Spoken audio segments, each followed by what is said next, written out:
Bonjour. Je sais que ce n'est pas flagrant, mais la pompe fonctionne. Elle ne va pas vite, comme vous vous en souvenez. Et elle n'a pas une grande course.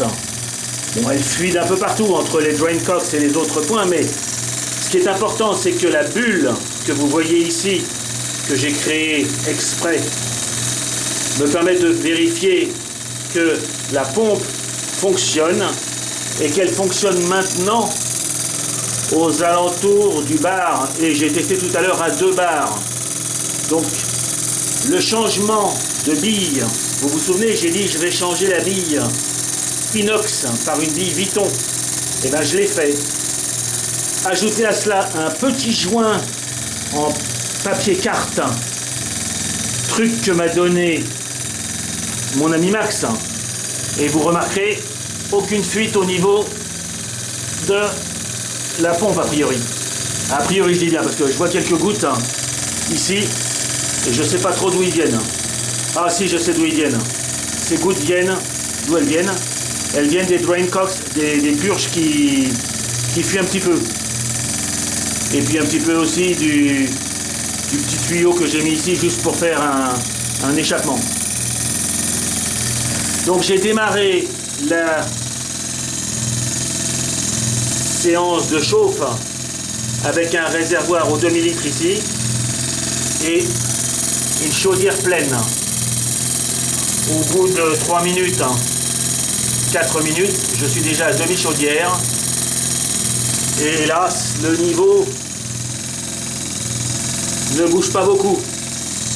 Alors je vais essayer d'accélérer un tout petit peu. Vous savez que la machine était très puissante, donc je vais tout doucement. J'accélère. Et vous voyez la bulle, alors je dézoome. Hop, vous voyez la petite bulle. Alors j'espère qu'elle va passer parce que c'est un peu le problème de l'amorçage.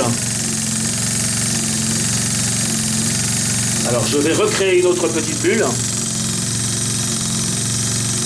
pour vérifier que tout bouge.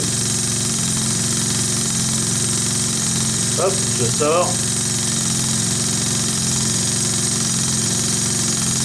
Et je remets le tuyau dans l'eau.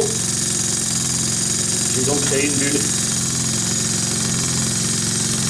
Ça n'arrivera jamais en réel, puisque le bateau étant toujours dans l'eau, la prise d'eau sous le niveau d'eau, je n'aurai jamais ce genre de désamorçage.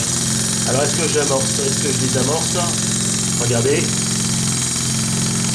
Hop, ça descend. Toc, toc, toc. Donc la pompe fonctionne.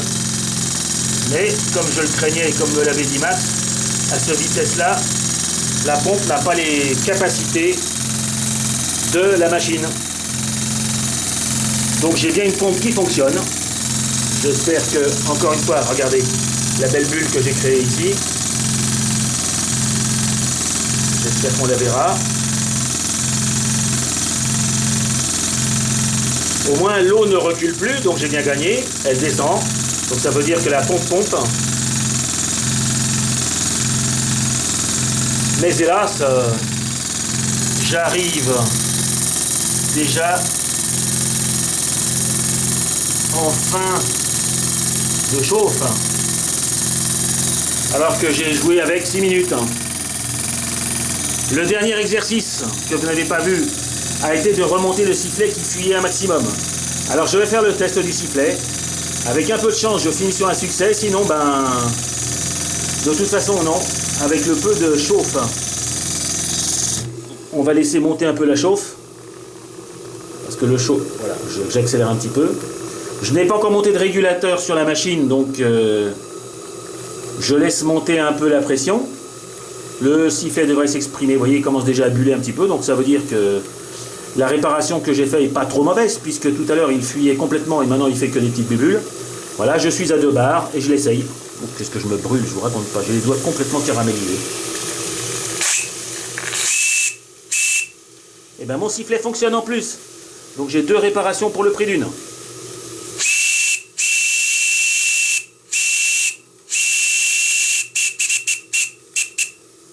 Donc je vais re-ralentir. J'ai envoyé une belle goutte sur la caméra. Je vais être obligé de nettoyer, donc je redémarre.